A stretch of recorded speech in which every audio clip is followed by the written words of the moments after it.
Hello बच्चा party लोग, बहुत बहुत स्वागत है आपका दीदी की बोर्ड क्लासेस में। उम्मीद करते हैं आप लोग बहुत अच्छे होंगे और मन लगा के पढ़ रहे होंगे। तो बिना बकवास किए चलते हैं अपने क्वेश्चन पे। हम लोग 2.4 तक बहुत अच्छा से देख लिया, आपका बहुत अच्छा रिस्पांस रहा, थैंक यू। अब हम लोग बनाते हैं 3.1। एकदम फनी वे में समझेंगे, आपको भारी भी नहीं लगेगा और समझ भी आ जाएगा। तो चलिए बनाते हैं बिना देर किए। पहले हम क्वेश्चन को पढ़ लेते हैं कि क्वेश्चन क्या कह रहा है। कह रहा है आफ्ताब अपनी पुत्री से कहता है कि 7 वर्ष पूर्व मैं तुमसे 7 गुना आयु का था। ठीक है, समझ गए।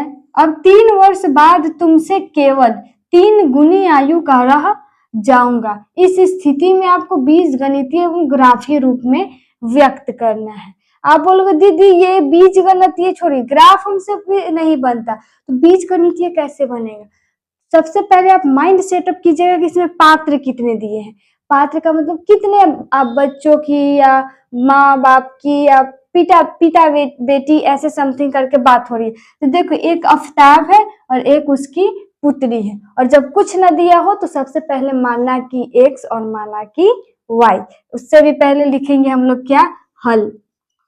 मैंने आपको बताया था सब में जो बिहार बोर्ड है इसमें सबसे इम्पोर्टेंट क्या होता है, आपके लिखने की कला, क्योंकि लिखने पे भी नंबर दिया जाता है, ठीक ना। अब हम लोग लिख दिए हल। तो हल लिखने के बाद लिखेंगे क्या, माना कि। क्या लिखेंगे, माना कि। पहले हमको किसका उम्र कह रहा है, आफ्ताब की, तो लिखेंगे माना कि। ध्यान से देखिएगा बाबू, ये अगर ये कॉन्सेप्ट आप समझ गए ना तो आपको दिक्कत बिल्कुल नहीं होगी। माना कि आफ्ताब, ठीक है, माना कि आफ्ताब की आयु बराबर, आफ्ताब की आयु बराबर x। क्लियर है। तो जब हम x मान लिए हम कह देंगे माना कि राम बराबर x, तो उसका x के बाद आपके मन में क्या चलेगा, जब x मान ली तो मैं अब क्या मानू, y। तब फिर लिखोगे सीता बराबर y। तो वैसे अब लिखेंगे तथा पुत्री की आयु बराबर, तथा पुत्री की आयु बराबर क्या हो जाएगा, जब ये x है तो ये हो जाएगा आपका y। क्लियर है। अब पढ़ते हैं आगे प्रश्न क्या कह रहे हैं। प्रश्न पढ़ेंगे तो इसलिए यहाँ पे लिखेंगे प्रश्न से। क्या, प्रश्न से। क्लियर है यहाँ तक। 7 वर्ष पूर्व, कितना वर्ष पूर्व, 7 वर्ष। मान लिया अगर आपका उम्र 10 वर्ष है तो आपको बोल दिया जाएगा कि अभी आप 10 वर्ष के हैं, तो 2 वर्ष पहले आपकी उम्र क्या होगी। तो कितने वर्ष पहले पूछा गया, 2 वर्ष। तो आप क्या करोगे, इस 2 में से 10 घटा के फट से बोल दोगे क्या, कि मेरा उम्र पहले 2 वर्ष पहले कितना था, 8 वर्ष था। तो वैसे ही यहाँ पे कह रहा है 7 वर्ष पूर्व, तो अगर आफ्ताब की आयु x वर्ष है तो फिर अपना x में से आफ्ताब क्या करेगा, अपना 7 घटाएगा। तो यहाँ पे लिखेंगे हम लोग 7 वर्ष पूर्व, 7 वर्ष पूर्व आफ्ताब की आयु बराबर, आफ्ताब की आयु बराबर क्या हो जाएगा, उसमें से हम माइनस करेंगे तो x माइनस का 7। और जब ये x माइनस का 7 हो जाएगा तो इसकी पुत्री की आयु अगर पूछेगा 7 वर्ष पहले तो क्या उसका क्या हो जाएगा, y माइनस 7। कहाँ से आया y माइनस 7, उम्मीद करती हूँ अच्छा से आपको समझ में आ रहा होगा। फिर लिखेंगे तथा पुत्री की 7 वर्ष पूर्व आयु बराबर क्या हो जाएगा, पुत्री का y है तो y में से 7 को घटा देंगे।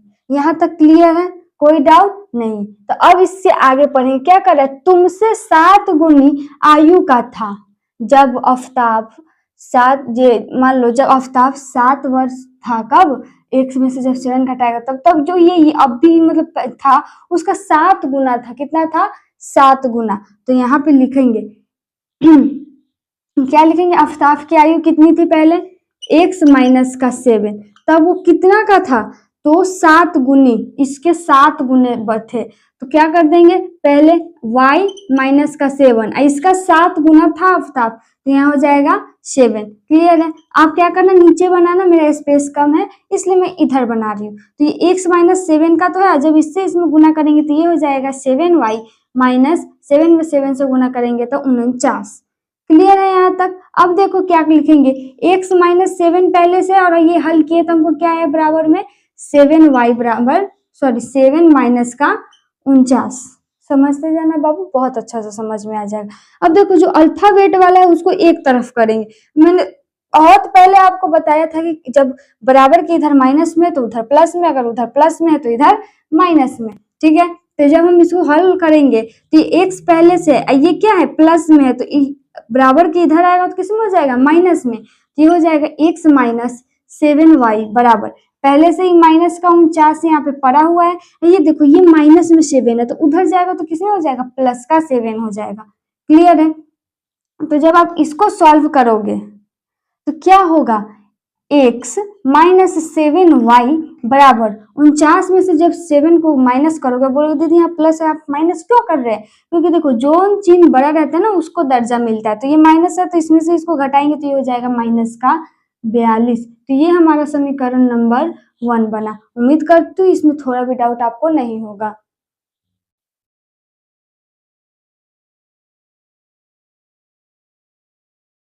इसमें अगर थोड़ा भी आपको डाउट हो आप कमेंट करना, नेक्स्ट वीडियो में उसका सोल्यूशन लेकर हम आएंगे। क्लियर है। अब मेरा स्पेस कम है तो इसको मिटाकर इससे आगे मैं बनाती हूँ, आप अपने कॉपी में इससे नीचे बनाते चले जाइएगा, ठीक है। चलिए तो अब हम उससे आगे बनाते हैं। यहाँ तक हम लोग का हो गया था, अब कह रहा है तो जहाँ पे अब रहेगा तो वहां पे आप लिखना क्या, पुनः। क्या लिखिएगा, पुनः। और पुनः में क्या कह रहा है देखिए, 3 वर्ष बाद, मान लो मैंने यहाँ पे आपको बताया था कि अगर आपका उम्र 10 वर्ष है तो 2 वर्ष पहले क्या होगा तो आपने घटाया, और बोला कि अगर अभी तुम्हारा उम्र 10 वर्ष है और 3 वर्ष बाद क्या होगा, तब क्या करोगे, इस 10 में 3 को जोड़ दोगे और बोलोगे क्या कि 13 वर्ष का हो जाऊंगा। तो वैसे ही इसका पहले से उम्र दिया है कितना, x, और कह रहा है 3 वर्ष बाद इसका उम्र क्या हो जाएगा, तो आप लिखना 3 वर्ष बाद आफ्ताब की आयु बराबर, आफ्ताब की आयु बराबर, आफ्ताब की आयु कितनी है x, और कितना वर्ष बाद बोल रहा है 3 वर्ष, तो x में 3 को हम लोग जोड़ देंगे। जब आफ्ताब की आयु इतनी हो गई तो उनकी पुत्री की आयु 3 वर्ष बाद कितना होगा, तो उनका x प्लस 3 हो जाएगी। तो लिखेंगे यहाँ तथा पुत्री की आयु 3 वर्ष बाद, है ना। तो क्या हो जाएगा, पुत्री की आयु है y और 3 वर्ष बाद कितना हो जाएगा 3। उम्मीद करती हूँ ये आपको समझ में आया होगा। अब फिर लिखेंगे प्रश्न से। ये लिखने की जो कला होती है इसको बाबू सीखिए, यहाँ से नंबर आपका मिलेगा, 100% मिलेगा। यहाँ तो तुमसे केवल 3 गुनी आयु का रह जाऊंगा, मतलब ये दोनों का इतना आयु है, लेकिन आफ्ताब क्या कह रहे हैं कि तुम्हारा जो आयु ना उसका मैं 3 गुना रह जाऊंगा। कितना गुना, 3 गुना। तब ये कैसे होगा तो उसको समझिए। तो ये हो जाएगा आपका x, आफ्ताब की आयु कितनी है +3, है ना, बराबर इसका आयु, पुत्री का आयु कितना है, तो पुत्री का आयु है y प्लस में 3। अब आफ्ताब जी कह रहे हैं कि अब मैं जो हूँ ना तुम्हारा जितना उम्र है उसका बस 3 गुना ही रह जाऊंगा। तो कितना गुना, 3 गुना। होप करती हूँ आपको समझ में आया होगा। तो चलिए अब आगे इसको सॉल्व करते हैं। अब इसको आप जब आगे सॉल्व कीजिएगा तो यहाँ पे हम करते हैं स्पेस कम होने के कारण x प्लस 3 को छोड़िए, यहाँ पे गुना करेंगे इसको, तो क्या हो जाएगा 3y प्लस का 9, है ना। तब जब इसको आप लिखोगे तो कैसे लिखाएगा, x प्लस का 3 बराबर 3y प्लस 9। क्यों, क्योंकि ये तो पहले से था और इसको जब हमने सॉल्व किया तो हमको ये मिला। अगर आपको इसमें भी डाउट होगा ना कि दीदी आप कैसे गुना करते, तो आप कमेंट करना, मैं उसको अच्छे से समझा दूंगी। तो जब आप देखो यहाँ पे अल्फाबेट वाला है, यहाँ पे अल्फाबेट, तो इस दोनों को एक साइड लाएंगे, इस दोनों को एक साइड लाएंगे, तो ये क्या हो जाएगा, x पहले से था और ये प्लस में है तो बराबर के इधर जाएगा तो किसमें हो जाएगा माइनस में, तो 3y। क्लियर है, बराबर। अब देखो यहाँ पे 9 है, यहाँ पे 3, तो 9 तो पहले से ये बराबर के इधर, और जब ये +3 या उधर जाएगा तो किसमें हो जाएगा -3 में। तो जब इसको आप सॉल्व करोगे तो x माइनस 3y बराबर 9 में से 3 जाएगा तो कितना हो जाएगा 6। ये हमारा समीकरण निकल गया 2।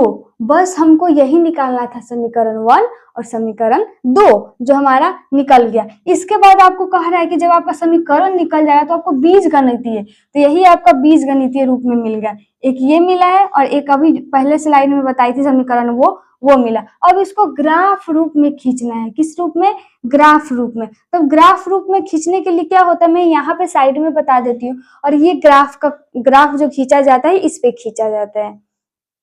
देखो पहले आप लिखना समीकरण, लिखने का तरीका बता रही हूँ बाबू। समीकरण 1 के हल से, समीकरण 1 के हल से, क्लियर है? क्या होगा तो देखो हम लोग को क्या निकल, एक्स और वाई। अब बोलोगे दीदी आपने यहाँ पे 2 खंड क्यों बनाए, हम तो 4 खंड भी बना सकते थे। तो बाबू इसमें समय 2 ही तो हल निकलना है, क्योंकि हमारे अल्फाबेट में देखो 2 ही मिला है, एक एक्स मिला है, एक वाई मिला है। अगर यहाँ पे डी सी बी और एक्स्ट्रा में कुछ मिलता तो हम 3 खंड बनाते। ठीक है, समझ में आया? अब लिखना, इतना लिखना है, और इसके बाद जो मैं यहाँ पे लिखूंगी वो आपको रफ कॉपी में करना है। ध्यान से बोलूं, रफ कॉपी में करना है। तो पहला समीकरण क्या होगा जो है, उसमें आप एक बार 0 का मान रख के पुट कर दीजिएगा, आपका आंसर मिल जाएगा। और y में भी एक बार 0 का मान रखिएगा समीकरण 1 में। और फिर देखो समीकरण 2 में भी क्या करना, एक बार 0 का मान रखना x में, तो आपको y का आंसर मिलेगा। और एक बार y में 0 का मान रखिएगा तो आपको x का आंसर मिलेगा। उसको पुट कर दीजिएगा और इस ग्राफ वाले कॉपी में बना लीजिएगा। यहाँ पे पॉसिबल नहीं है ग्राफ खींचना, इसलिए मैंने इस इमेज में बता दी। आप इसके ऐसा कॉपी खरीद कर घर पे प्रैक्टिस कर लीजिएगा। उम्मीद करती हूँ ये आपको अच्छा से समझ में आया होगा। अब हम लोग चलते हैं अपने नेक्स्ट क्वेश्चन यानी कि दूसरे नंबर क्वेश्चन पे।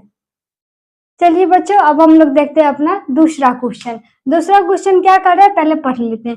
क्रिकेट टीम के एक कोच ने कितना 3900 रुपए में 3 बल्ले तथा 6 गेंद खरीदे। मतलब क्रिकेट के जो टीम थे उनके कोच का मतलब क्रिकेट का टीचर ने 3900 रुपया में 3 गो बल्ला यानी कि बैट और 6 गेंद खरीदे। ठीक है, समझ में आया? बाद में एक और बल्ला तथा उसी प्रकार का 3 गेंद 1300 रुपया में खरीदा। ठीक है, तो इस स्थिति को आपको बीजगणितीय रूप में लिखना है। एकदम नॉर्मली देखो कैसे बनता है। पहले लिखेंगे क्या, हल, और बीजगणितीय तो एक्स वाई तो आएगा ही। लिखेंगे हल में माना कि क्या, माना कि क्या लिखेंगे, माना कि एक बल्ले का कीमत बराबर, माना कि एक, पहले बल्ला दिया है इसलिए हम लोग पहले बल्ले को रख रहे हैं। एक बल्ले की कीमत बराबर क्या हो जाएगा बाबू, एक्स, है ना, तथा गेंद मतलब एक गेंद तथा गेंद की कीमत बराबर, जब एक्स आया तो उसके साथ में इसका दोस्त कौन आएगा, वाई। क्लियर है? अब लिखेंगे क्या, प्रश्न से। इतना अपने से कर लेना है, उसके बाद लिखेंगे प्रश्न से। प्रश्न में क्या दिया हुआ है पहले वो देखो। ये छोड़ो, 3 गो बल्ला, 3 बल्ला यानी कि बल्ला का नाम क्या है, एक्स, और उसमें कितना आया तो 3 गो बल्ला, तो यहाँ पे हो जाएगा 3x, और तथा यानी कि प्लस 6 गेंद, तो यहाँ पे गेंद क्या है, y, तो ये हो जाएगा 6y। कितना रुपया में खरीदा गया, देखो यहाँ पे 3900 रुपया में, 3900 रुपया में। क्लियर है यहाँ तक? यहाँ तक में कोई दिक्कत नहीं है दिक्कत। तो चलिए अब इसको हम लोग कॉमन लेंगे। बोलो दीदी कॉमन हम क्यों लेते हैं, कॉमन इसलिए लेते हैं ताकि प्रश्न हमको बनाने में आसान हो। तो इसमें से क्या कॉमन मिले, अगर हम 3 को कॉमन ले ले तो x प्लस में 2y बराबर में क्या हो जाएगा, 3900। ठीक है, क्लियर है यहाँ तक? अब देखो ये कैसे बनेगा, तो यहाँ देखो x प्लस 2y बराबर 3900। अब बोलो दीदी ये 3 क्यों नहीं लिखे, तो देखो ये गुना में है तो बराबर को उधर मैंने बताया था किसमें हो जाएगा, भाग में, तो ये भाग में हो गया। और जब इसको हम काटेंगे तो ये कितना हो जाएगा, 3 एक कम 3 और 3 तिया 9 और 1300, यानी कि पहला समीकरण हमको निकल के आया x प्लस 3y बराबर 1300। ये हमारा कौन सा समीकरण हो गया, पहला समीकरण। क्लियर है, समझ में आया?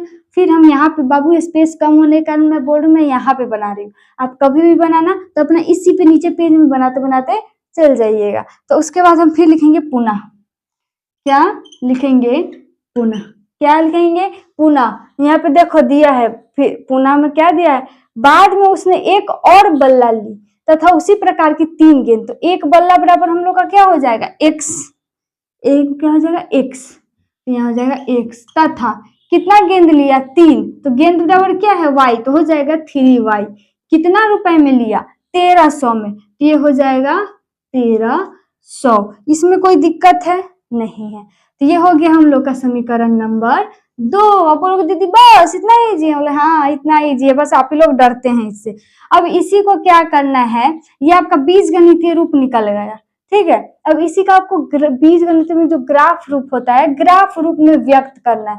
तो क्या ग्राफ रूप में व्यक्त करने के लिए बोर्ड पे पॉसिबल नहीं लग रहा मुझे, इसलिए आप लोग ग्राफ की कॉपी में बना लीजिएगा। पहले स्लाइड में, पहले क्वेश्चन में मैंने बताया कि कैसे बनता है। जैसे मान लो यहाँ पे x है, तो एक बार x का मान 0 भर के लिखिएगा तो y का मान निकल जाएगा। एक बार y की जगह 0 डाल के लिखिएगा तो आपका x का मान निकल जाएगा। क्लियर है? अब बोलोगे दीदी हम 0 ही रखेंगे और नहीं रख सकते, कोई जो मन में है ना आपके वो आप यहाँ पे रख दो, 2 रख दो, 4 रख दो, 10 रख दो, 12 रख दो, कुछ भी रख दो, x का मान या y का मान आपका निकल जाएगा। तो उम्मीद करती हूँ आपको दूसरा नंबर भी क्वेश्चन अच्छे से समझ में आया होगा। कोई भी डाउट हो कम बार मैं बोल दूं कमेंट में कमेंट कीजिए, मैं नेक्स्ट वीडियो में उसका सोल्यूशन लेकर आऊंगी। तो चलिए इसका स्क्रीनशॉट लेना चाहे तो आप स्क्रीनशॉट ले ले। अब हम लोग चलते हैं तीसरे नंबर क्वेश्चन पे, जो हमारा लास्ट क्वेश्चन होगा।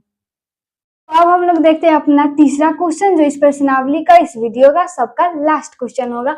देखते हैं, समझते हैं क्या है। कह रहा है 2 केजी सेब और 1 केजी अंगूर का मूल्य मतलब रुपया 160 मतलब रुपया है।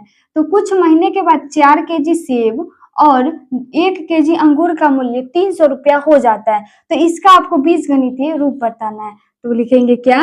हल। हल लिखना कभी मत भूलना। क्या लिखोगे? माना कि, हल में लिखिएगा माना कि 1 केजी सेब का मूल्य बराबर क्या हो जाएगा? x।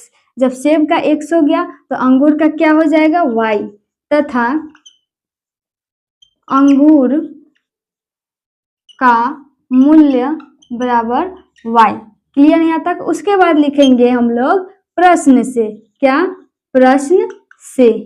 तो प्रश्न में क्या कह रहा है? पहले हम लोग को दिया गया 2 केजी सेब, तो सेब हम लोग ने x माना है, तो 2 केजी है तो 2x यानी 2x, और है तो प्लस का चिन्ह। उसके बाद कह रहा है अंगूर कितना केजी है? 1 केजी। तो जब 1y तो सीधा y लिखा था। कितना रुपया में दे रहा है? 160 रुपए। ये हम लोग का समीकरण बन गया 1। अब लोग बस इतना इजी? हाँ इतना इजी है। उसके बाद देखो फिर लिखेंगे पुनः। पुनः क्या लिखोगे? पुनः में प्रश्न से। पुनः प्रश्न से। क्या प्रश्न है आपका? बाद में कहीं होगा, बाद में देखो वहां अंगूर 300 है। उसके बाद कुछ महीने के बाद 4 केजी सेब। सेब हम लोग का कितना है? x, और कह रहा है कितना? 4। तो ये हो जाएगा 4x प्लस अंगूर कितना है? 2 केजी, तो अंगूर है y, तो ये हो जाएगा 2y बराबर कितना रुपए में दे रहा है? तो 300 में। अब इसमें कुछ कॉमन लेंगे। मैंने बताया कॉमन क्यों ले जाए, ताकि सवाल आपको और आसान हो जाए। तो अगर हम इसमें 2 कॉमन लेंगे तो 2x प्लस में y बराबर हो जाएगा 300। जब इसको हम घटाएंगे, अब बोलो कटाना जरूरी? हाँ, अब ये गुना में है, इधर ये अकेले बचा है तो गुना है, इधर तो इधर जाएगा, यानी बराबर की इधर जाएगा तो क्या हो जाएगा? भाग। ये सब बहुत अच्छा से कॉन्सेप्ट मैंने आपको बता दिया है। तो हो जाएगा 2x प्लस 2y बराबर 300, और ये गुना में है इधर, तो इधर जाएगा तो किसमें हो जाएगा? भाग में। तो जब ये भाग में होगा तो ये कटेगा तो कितना आ जाएगा? 150। अब बोलोगे दीदी इतना आसानी से आपने कैसे काट दिया? मैं तो भाग लगाती चाहे लगाते। तो देखो हमने आपको याद करना, अगर नहीं देखे तो जाके देखिए। सबसे फर्स्ट वीडियो में ही मैंने बताया था भाग कैसे किया जाता है। तो हमारे यहाँ से समीकरण 2 निकल के आया 2x plus 2y, sorry 2y नहीं सीधा y है, 2x प्लस y बराबर में 150। ये समीकरण नंबर हम लोग का निकल गया 2। अब इसका आप एक सब में आप लोग को हल्का पड़े इसलिए मैं बोलती हूँ, x का मान निकालना हो तो y में 0 भरना, y का मान निकालना हो तो x में 0 भरना। क्लियर है? तो उम्मीद करती हूँ ये आपको समझ में आया होगा। फिर बता दूं, ये है आपका ग्राफ का कॉपी, जिसमें आपको x और y का मान निकाल कर ग्राफ को खींचना है, तो आपका सवाल पूरी तरह से बन जाएगा। ठीक है? तो उम्मीद करती हूँ आपको वीडियो बहुत अच्छा लगा होगा, वीडियो समझ में आया होगा, वीडियो को अच्छा से एंजॉय किए होंगे। थोड़ा भी इसमें डाउट हो तो कमेंट कीजिए, नेक्स्ट वीडियो में उसका सोल्यूशन लेकर हम आएंगे। तब के लिए बाय बाय, टेक केयर।